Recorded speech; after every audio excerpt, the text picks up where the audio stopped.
Il n'y a pas de recherche de vérité dans la photographie, il y a juste un renvoi de la réalité telle qu'on la perçoit soi-même.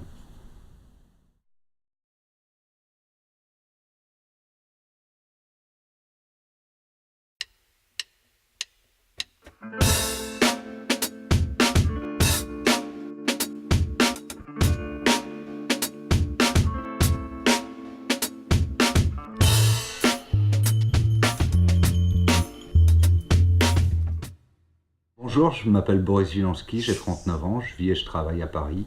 J'ai découvert la photographie il y a à peu près 3 ans, suite à de nombreux voyages à l'étranger que j'ai pu faire.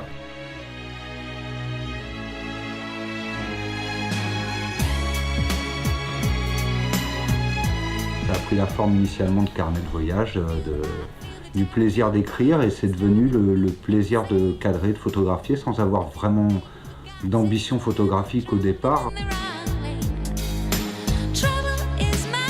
Ensuite, j'ai fait une expo qui m'a amené à rencontrer des artistes de la scène hip-hop que j'écoutais depuis longtemps.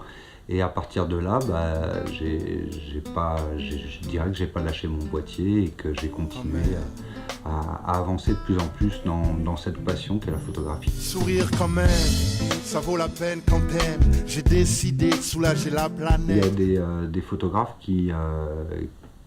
dont j'admire le travail et dont je respecte le travail, comme Steve McCurry ou Nash Tway, qui sont souvent des photographes qui évoluent dans la sphère du voyage, qui sont à l'étranger, loin, et qui ramènent des images d'ailleurs. Donc ça m'intéresse. Après, moi je fais une grosse différence entre être influencé inconsciemment ou juste aimer le travail de quelqu'un et le plagiat. La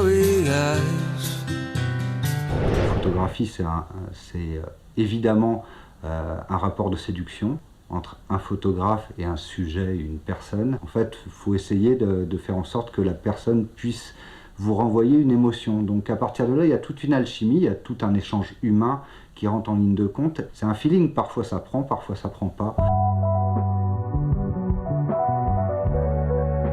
Il n'y a pas de recherche de vérité dans la photographie, il y a juste un renvoi de la réalité telle qu'on la perçoit soi-même.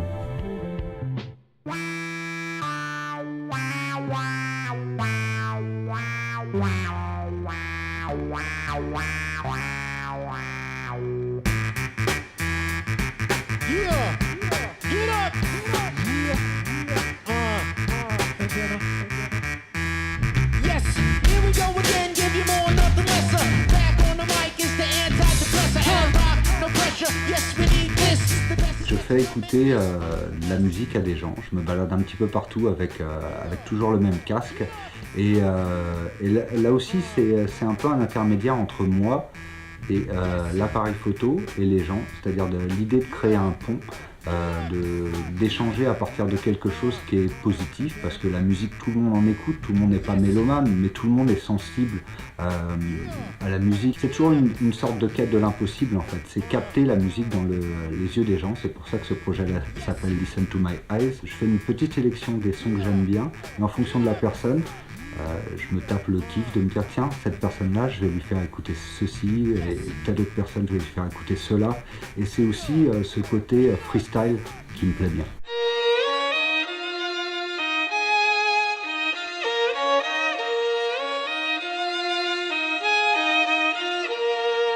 La dernière grosse expérience photographique que j'ai vécue, qui était au Cambodge, où j'ai eu la chance de travailler pour Krusartme, qui est la plus grosse organisation cambodgienne, qui s'occupe d'enfants aveugles et sourds ou malentendants. Et ça a été vraiment une grosse expérience humaine, parce que photographier des sourds et faire Listen to My Eyes alors qu'ils n'entendaient pas les morceaux, ça a été super instructif, parce que j'ai vu qu'il kiffait la démarche. Et à côté de ça, le fait de photographier des enfants aveugles, moi ça m'a posé des questions déontologiques, à savoir quelle distance trouver, comment je m'adresse aux gens, à des gens qui ne me voient pas. C'est vraiment une expérience qui est troublante, qui est remuante et qui, moi, m'a beaucoup marqué. Ouais.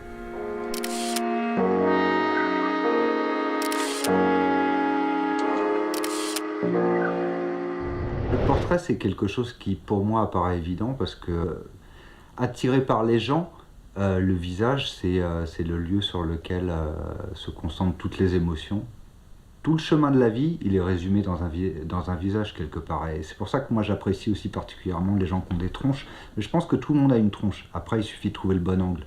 Il y a des gens qui ont encore une plus belle tronche que les autres. Et cela, c'est Noël. Mais voilà, le portrait, c'est l'idée de rentrer aussi dans l'intimité des gens. Tout simplement parce qu'à partir du moment où les gens ils acceptent que vous les quadrillez en plan serré, c'est qu'ils ont envie de vous livrer quelque chose, c'est que quelque part vous avez gagné leur confiance et qu'il y a quelque chose qui visuellement va se passer.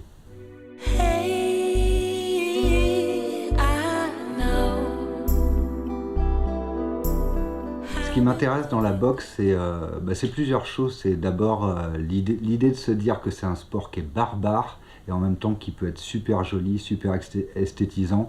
Et c'est ça en fait, c'est barbare et en fait et c'est simple et c'est super technique. En fait, c'est un sport qui est plein de paradoxes et c'est ça qui le rend intéressant. Et puis c'est beau, la boxe, ça s'est toujours marié fantastiquement avec le cinéma. Il y a l'affiche de Raging Bull qui est juste ici. C'est quelque chose qui me fait rêver, la boxe.